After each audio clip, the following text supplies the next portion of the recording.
kind-looking elderly mage placed a cup of tea in front of me. "Now, my dear, why don't you start at the beginning?" she chuckled. "Or rather, at your last end." Her smile was warm and her eyes all-knowing, but I still felt extremely nervous. Lixir and I had traveled 2 weeks to specifically come see this mage, so ignoring the sick feeling in my stomach, I launched right in. My name was Stephanie Morris, and I grew up in the town of Newcastle, from the country Australia, on a planet called Earth. I was 19 when I was killed in a car crash. Sorry. Cars do not exist in this world. I'm not sure how to explain. I glanced at the mage. I know what a car is, young one, and I know of Earth. You do not need to hold anything back, fearing I won't understand, or that I will judge you poorly for it. Please continue. I was on my way home from spending the night into the early morning street racing and generally making a nuisance of myself with my mates. I was amped up from absolutely smashing my downhill time record. I was flying through the back streets, taking the corners faster than I ever had before.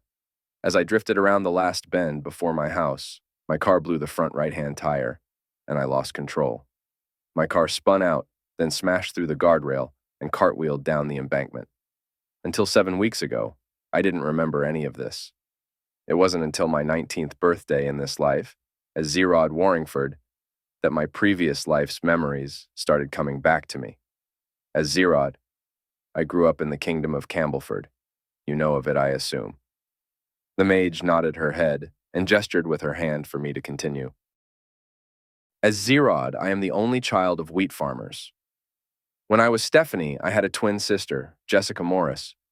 We didn't always get along, but the ache of longing to know how she is, and what she is doing now, has hung over me like a dark cloud since I remembered her existence, or past existence. Honestly, I'm not sure how it all works, or what's actually going on. I looked up at the mage. Again, she just urged me with hand gestures to continue. This time, I did note the way her eyes had gone all cloudy and white. They certainly didn't look like that before I'd started telling her about myself. It shocked and unsettled me. And there's also the extremely unsettling feeling of remembering once having a female body that I was very comfortable in, that I knew exactly how to use to my advantage. I now feel so wrong in this male body. I am strong enough thanks to all the work I've been doing on the farm since I was small, but I can't move this body the way I used to move my old body.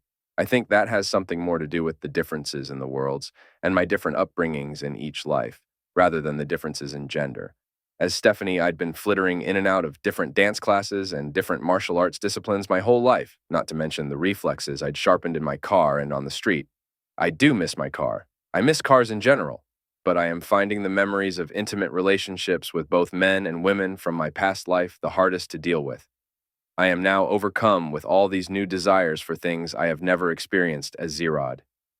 In this life, I've never come across same-gender relationships, or had any friends other than my parents and Lixir. As I said Lixir's name, I motioned out the window to magnificent creature taking a nap in amongst the mage's flower garden. On Earth, Lixir would have been called a dragon, a creature of make-believe, but here she was, known as a flaunt, a real and regular member of the animal kingdom. I smiled uneasily at the mage, unsure of what to say next. The white haze of her eyes seemed to be surging like storm clouds now. I sipped the tea she had given me and sat in silence.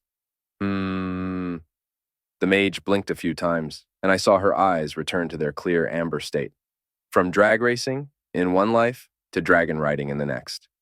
She chuckled softly. Which one is more dangerous, do you think? I couldn't hide the shock registering on my face. So you believe me. Of course, I believe you. I can see both versions of you. She got up from the table and walked over to the shelves on the far side of the room. When she returned, she was holding an engraved wooden box, which she placed on the table in front of me. The box was covered in different symbols, most of which I did not recognize. As she lifted the lid, I could see 10 crystal globes, each about the size of a grapefruit. I was astounded she had carried the box with such ease. She handed me one of the globes, and on closer inspection, I could see it was engraved with a map of Earth. She took the globe out of my hands and put it back in the box. Please place your hands on either side of the box. I did as she instructed. She slowly touched each globe with one finger, while whispering an incantation I couldn't understand. All the globes began to glow and spin around. Then suddenly, they stopped. There are many more realms of existence than the 10 I have access to, but in these 10, humans, bar the varying stages of societal development, are the same biologically. I was too dumbfounded to speak. Biologically was a word I hadn't heard since I was Stephanie. Now, if we look carefully at each globe, we can see where you are, where you were born, and if you have died in that life, where you died. I stared down at the box, not really knowing what to do with that kind of information. You have a choice now, young one. I can block Stephanie's memories from you, and you can go back to living your life as Zerod, the way you always have. That got my voice working again. No, please don't. I knew that would be your answer, but you need to understand that if I do not block those memories, more will keep coming. You have the power to be a realm roamer like me. If you start to actively use this power, you will start to be able to see it in others like us. Although we are few and far between, the whole of existence doesn't grant this kind of power lightly. You have been given both a gift and a curse. I am sorry that you will never again be able to be content as merely Zerod the wheat farmer. I looked into the mage's eyes again and nearly fell over when I realized I could see, although see wasn't exactly the right word, I could sense multiple versions of them in front of me. Why me, and why now? What am I supposed to do with this power? The mage sat back down, placing her hands on the table. As for the why you, I cannot answer. I have often wondered why me myself. As for the why now, that is much simpler. A version of you died, and you have now reached past that age. Be thankful that all versions of you have made it past 19. I'd remembered 5 lifetimes by the age of 10. As to what you are supposed to do with the power, that is up to you. I've taken it upon myself to try and help others I come across like us. But I have met some that use it to their advantage, using the knowledge of machinery and medicine from other worlds to influence the one they are in. And I have met some that take it upon themselves to stop others being able to use their otherworldly knowledge for personal gain. I reached out to the crystal globe closest to me, the land masses completely unfamiliar. Rolling it over in my hand, I could see 2 pinpricks of light, one blue and one green. That is Flexen. It is very similar to Earth in climate, life forms, and continents, but its technology is much further advanced at this stage. That green light shows you where you were born, and that blue light is where that version of you is now. I stared down at the globe in my hand. What do you use these globes for? I use these crystals to help me focus on the other living versions of myself. See through their eyes, listen through their ears, know their inner thoughts, and speak to them in their minds. I was suddenly hit with a vision, a flash of hovering crafts, and someone calling out a warning. I placed the crystal globe back in the box and picked up the one representing Earth. There was the blue dot of my birthplace and the red dot of where I died. I knew it was a long shot, but hope was building inside me. Can you use them to contact other people?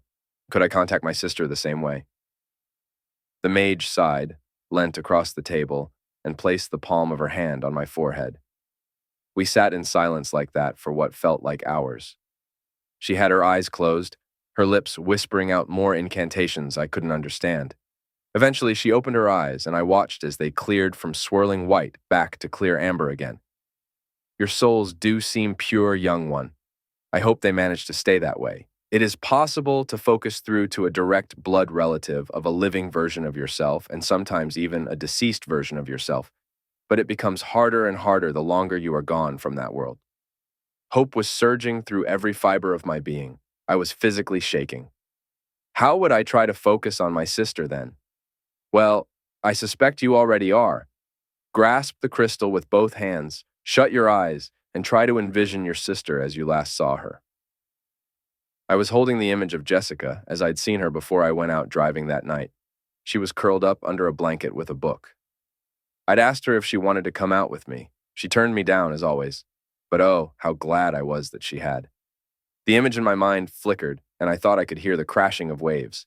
I replayed the memory of Jess looking up at me from her book, the way she shook her head, the sound of her voice saying, "Hell no, Steph, you drive like a maniac."